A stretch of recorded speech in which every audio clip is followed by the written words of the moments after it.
Hello friends, welcome to my YouTube channel. ഇന്ന് നമ്മളിവിടെ ചെയ്യുന്നതെന്ന് പറഞ്ഞാൽ വ്യത്യസ്തമായ മറ്റൊരു പ്രിൻറ്റിങ് മെത്തേഡാണ്.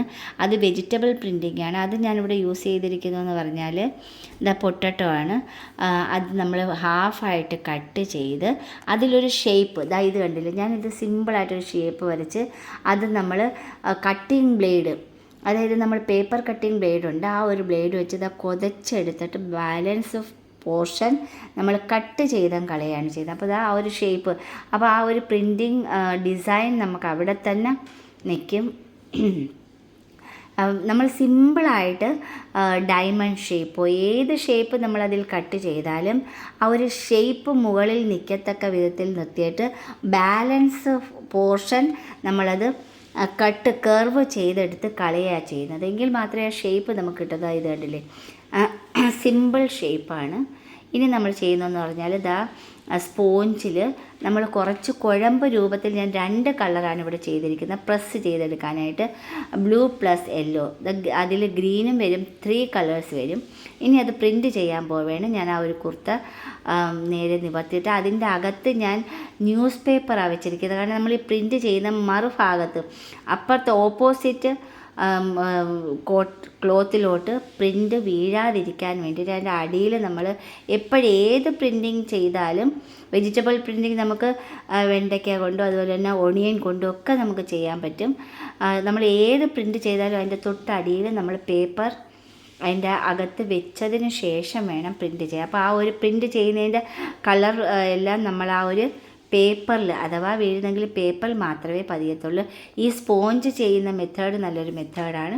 കാരണം നമ്മളതിൽ കുഴമ്പ് രൂപമായിട്ട് വേണം കളറ് ചെയ്യാൻ. അപ്പം നല്ലതുപോലെ പ്രസ് ചെയ്യുമ്പം ആ ഒരു കളറ് നമുക്കൊരു 3-4 പ്രിൻറ്റിങ് നമുക്ക് തികയും ആ കളറ്. പിന്നെ അതിന് ശേഷം വീണ്ടും അതിൽ നമ്മൾ ബ്രഷ് യൂസ് ചെയ്ത് ആ കളർ വീണ്ടും നമ്മൾ തേച്ച് പിടിപ്പിക്കണമെന്നേ ഉള്ളൂ. കണ്ടില്ലേ,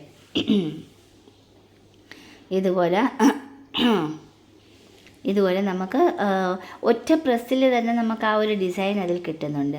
നമുക്ക് വേണ്ടുന്നത് അതിൻ്റെ അകത്തുള്ള വെറും ഡയമണ്ട് ഷേപ്പോ അല്ലെങ്കിൽ റൗണ്ട് ഷേപ്പോ ആദ്യമേ നമ്മൾ അതൊന്ന് പ്രാക്ടീസ് ചെയ്തതിന് ശേഷം വേണമെങ്കിൽ നല്ല നല്ല ഡിസൈൻസ് നമുക്കതിൽ വരച്ച് പൊട്ടറ്റോയിൽ വരച്ചിട്ട് ആ വേണ്ടുന്ന ഡിസൈൻ മുകളിൽ വരത്തക്ക വിധത്തിൽ balance portion cutting blade use ചെയ്തത് കട്ട് ചെയ്ത് പതുക്കെ ഒന്ന് കുതയ്ക്കുമ്പം തന്നെ ആ ഒരു പൊട്ടറ്റോയിൽ നിന്ന് ബാലൻസ് ഷേപ്പ് നമുക്ക് എടുത്ത് മാറ്റാൻ പറ്റും.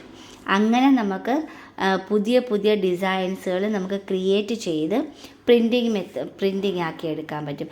ഈ ഒരു പ്രിൻറ്റിങ് നമ്മൾ കളർ അതിൽ മിക്സ് ചെയ്യുന്നതിന് മുന്നേ തന്നെ നമുക്ക് വേണമെങ്കിൽ ഗ്ലിറ്റേർഡ് ഗോൾഡൻ പൗഡർ നമുക്ക് ആ ഒരു കളർ, അത് സ്പോഞ്ചിൽ കളർ തേക്കുമ്പോൾ ഗ്ലിറ്റേർഡ് ഗോൾഡൻ പൗഡർ അതിൻ്റെ മുകളിൽ ഇട്ടിട്ടാണെന്നുണ്ടെങ്കിൽ ഈ ഒരു ഡിസൈന് നല്ല തിളക്കത്തോടെ നമുക്ക് കിട്ടാനും പറ്റും. അപ്പോൾ അങ്ങനെയും ചെയ്യാം. നമുക്ക് ഇഷ്ടമുള്ള മെത്തേഡിൽ ചെയ്യാം. അല്ലെങ്കിൽ ഇതിങ്ങനെ ചെയ്തിട്ട് നമുക്ക് ഗോൾഡൻ 3D കിട്ടും. അതിന് ചുറ്റും ഔട്ട്ലൈൻ ഇട്ട് ഗോൾഡൻ 3D.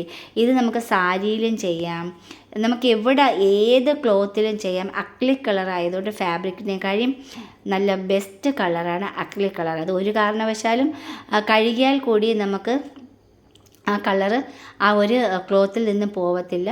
അതുപോലെ നമുക്ക് വൈറ്റ് കർച്ചീഫ് വാങ്ങിച്ചിട്ടോ അല്ലെങ്കിൽ ടേബിൾ ക്ലോത്ത് വൈറ്റോ ക്രീം യെല്ലോ അങ്ങനെ ലൈറ്റ് കളറുള്ള, പിങ്ക് ആയാലും മതി, അങ്ങനെ ലൈറ്റ് കളറിലെ ക്ലോത്തോ അല്ലെങ്കിൽ വൈറ്റ് നമുക്ക് സാരി വാങ്ങിക്കാം. അതിൽ നമുക്ക് ഇതേപോലെ പ്രിൻറ്റ് ചെയ്യാം. അത് ചെയ്യേണ്ട ഭാഗങ്ങൾ അടയാളപ്പെടുത്തിയിട്ട് വേണം ചെയ്യാൻ. ഇതുപോലെ നമുക്കൊരു നിശ്ചിത സ്പേസ് വിട്ടിട്ട് നമുക്ക് എവിടെയാണോ നമുക്ക് ചെയ്യേണ്ട ഭാഗങ്ങൾ അവിടെ സാരിയിൽ അടയാളപ്പെടുത്തിയിട്ട് നമ്മൾ വെറുതെ ഈ പ്രസ് ചെയ്ത് നമ്മൾ ഇതുപോലെ പ്രിൻറ്റ് ചെയ്തെടുക്കാവുന്നതേ ഉള്ളൂ. വളരെ സിമ്പിളായിട്ട് ആർക്കും ചെയ്യാൻ പറ്റുന്നൊരു